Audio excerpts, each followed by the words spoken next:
Okay, so as we close in on a Biden victory, I have more and more people coming to me publicly and privately saying that the Democrats are trying to steal the election.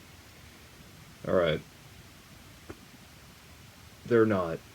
Donald Trump is losing. He really is losing fair and square. When I say this, people send me one of two videos: Project Veritas or Tim Pool citing Project Veritas. Okay, Project Veritas is not an actual news source. Project Veritas is a right-wing conspiracy theory hub founded by James O'Keefe. James O'Keefe has made a career for himself by using undercover footage that he deceptively edits to make it sound like people are saying things that they are not. His most famous endeavor was posing as a pimp and going to Acorn facilities to make it look like he was getting advice on how to commit tax evasion and human trafficking. That little stunt got him successfully sued to the amount of $100,000, and he was forced to make a public apology. Now, does the mainstream media sometimes get their facts wrong? Yes. Does the mainstream media sometimes screw up so badly they get sued? Yes. Does the mainstream media sometimes let their bias and prejudice get in the way of accurately presenting the facts? Yes. But all of those things combined do absolutely nothing to make James O'Keefe and Project Veritas a credible news source. Malfeasance from other entities does not make James O'Keefe more reliable. He lies. All he does is lie. He has never successfully conveyed honest information in his entire quote-unquote journalistic career, and there's absolutely no reason to think that he would start now. While it is not something I like to be reminded of, and not something that I am at all in any way proud of, yes, I was a part of the quote-unquote consumer revolt that was Gamergate. And because I am known for that, for some reason, people think that because I am well known for challenging left-wing bullshit, I'm somehow going to be susceptible to right-wing bullshit. No. I have a totally bipartisan opinion of people's bullshit.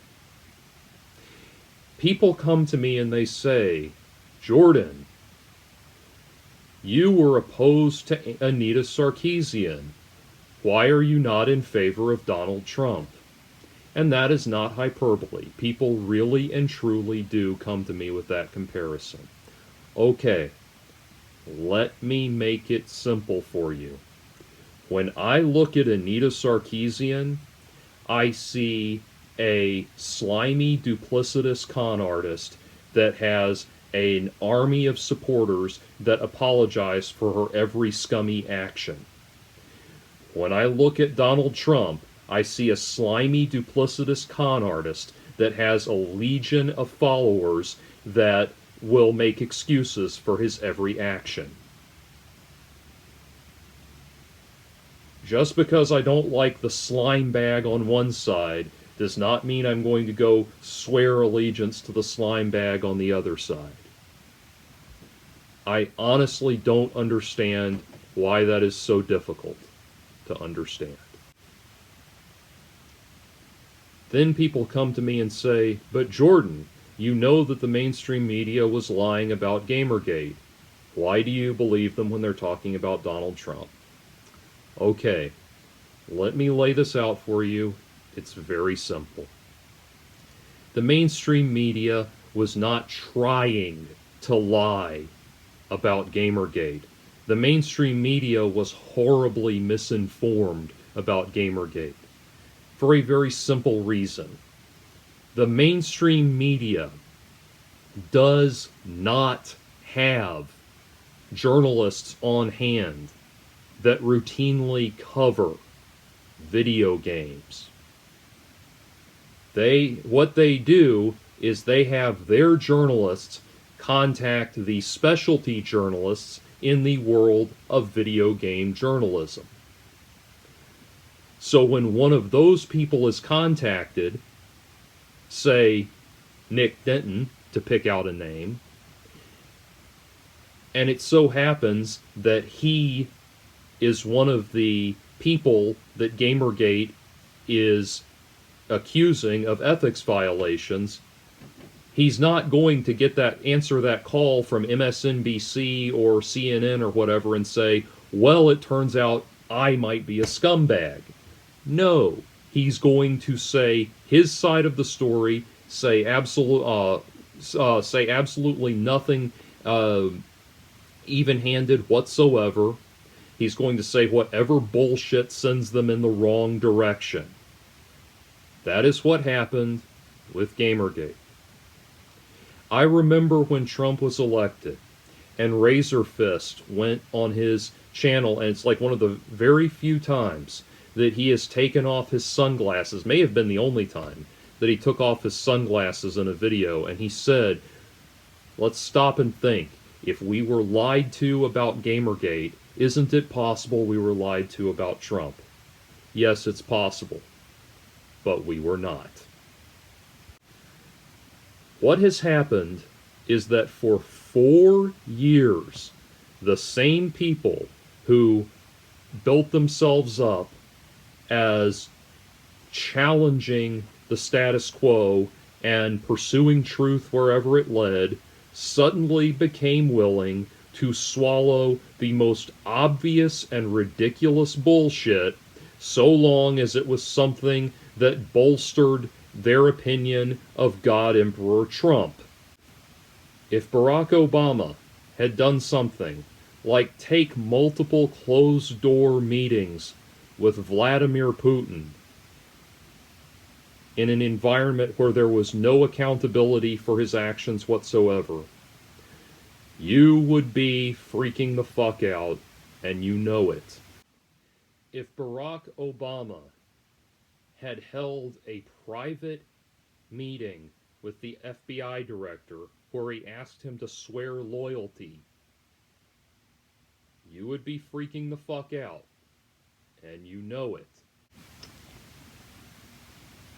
If Barack Obama had paid hush money to a porn star, you would be freaking the fuck out, and you know it.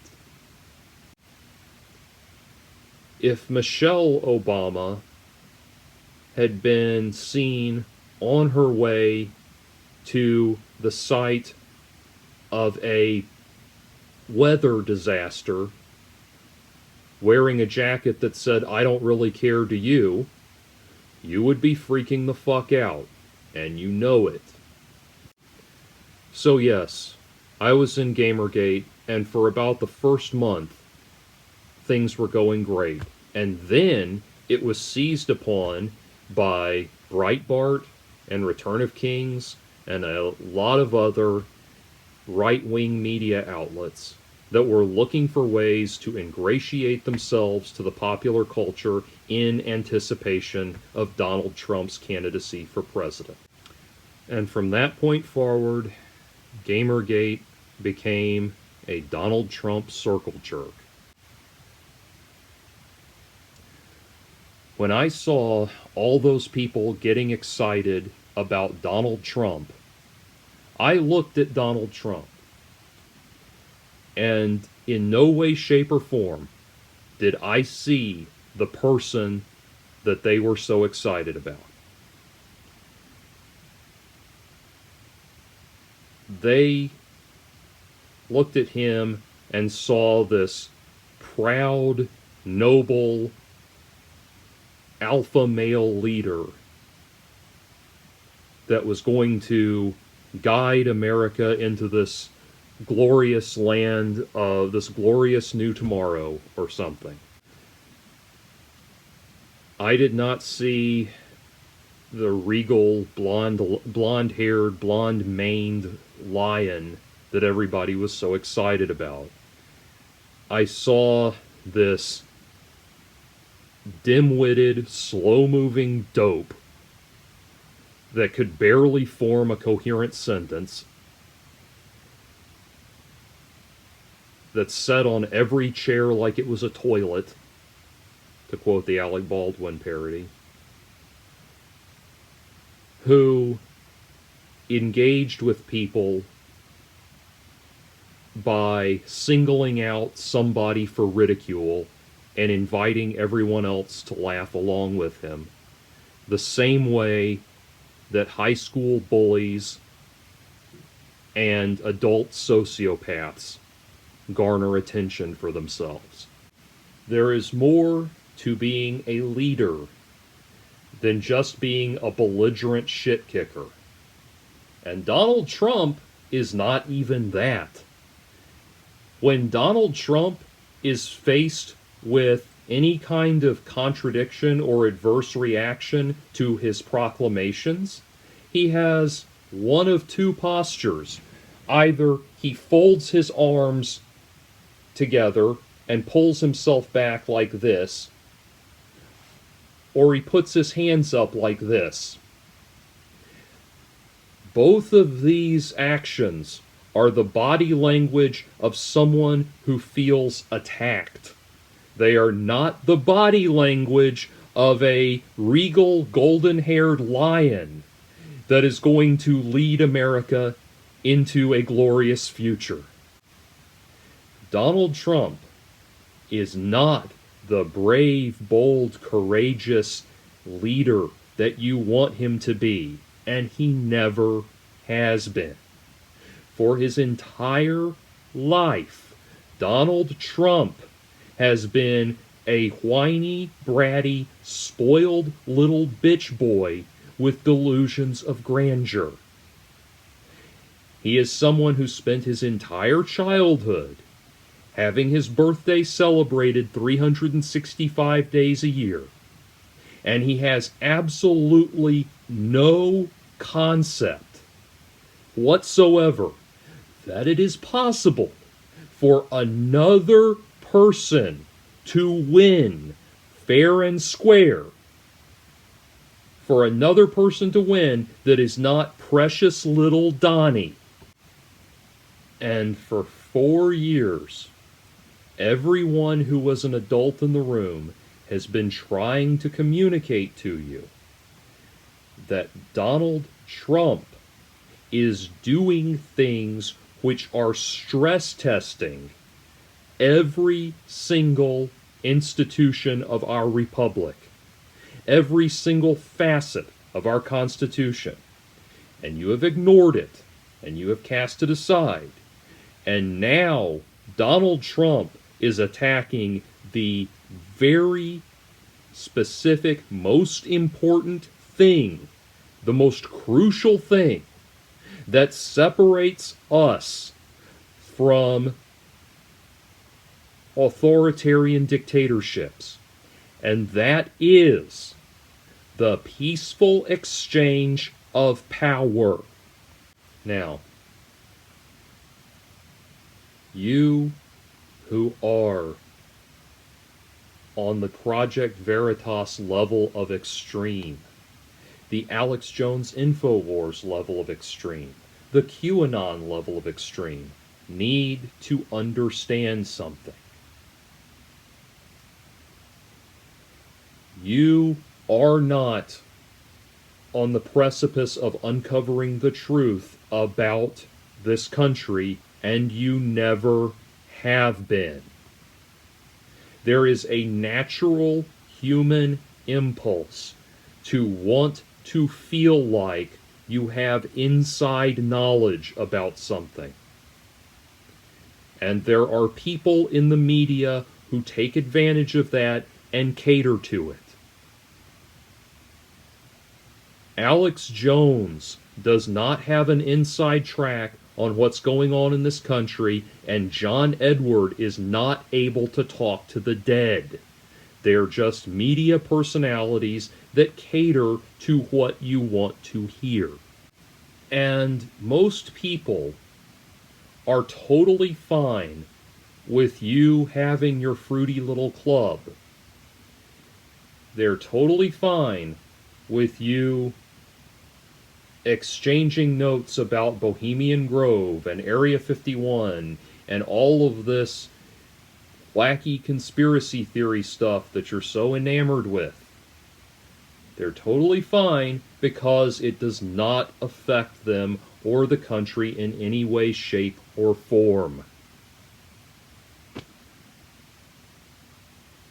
You are not uncovering secret information when you purchase books that are available at Barnes & Noble. But now we are in a situation where the stakes are far too high, and your wacky conspiracy theory version of reality has been pushed as far as it can be allowed to go, because it has pushed us to the point that we now have a narcissistic, wacko, demented lunatic that has convinced himself that if he says something, it magically becomes true, and he's trying to point his magic wand at the electoral results and somehow get his way. And we are watching a very sad and very pathetic downfall of somebody who has balled his fists and banged on his high chair counter every day of his entire life and gotten everything that he wanted, and now is learning that he can't have everything he wants. We are finally at that point, that sad, pathetic, miserable point. And it is time to get this absurd, ridiculous display out of the public light and let qualified professional people take over. There are countless things about which, countless issues on which I disagree with Joe Biden and Kamala Harris. But they are people who actually have experience doing this job and know what they are doing.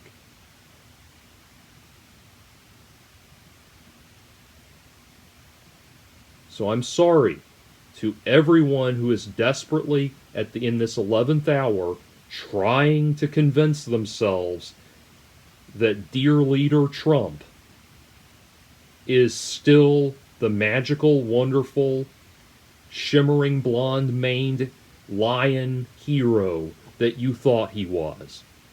But he is not.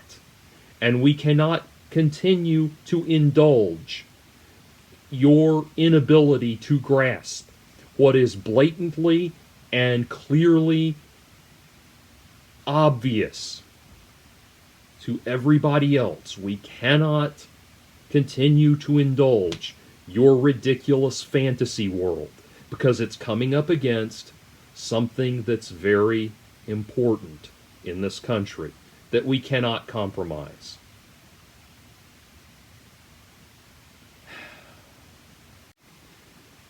So in closing, here are a few things to help you. Donald Trump is losing the election fair and square, and 9/11 was not an inside job.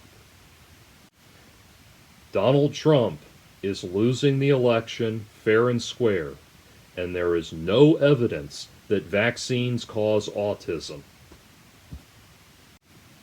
Donald Trump is losing the election fair and square, and Bohemian Grove is just a fruity little drinking club for a bunch of rich old dipshits. Donald Trump is losing the election fair and square. And coronavirus is not an airborne form of HIV. Donald Trump is losing the election fair and square, and the Holocaust really did happen. Donald Trump is losing the election fair and square, and Stanley Kubrick did not fake the moon landing. Donald Trump is losing the election fair and square, and there is no evidence that a secret satanic pedophile sex ring meets in the basement of a Washington, D.C. pizzeria. Donald Trump is losing the election fair and square, and there was no second gunman on the grassy knoll. Donald Trump is losing the election fair and square, and professional wrestling is fake. Thank you for listening. I hope that was helpful, even though I know it wasn't.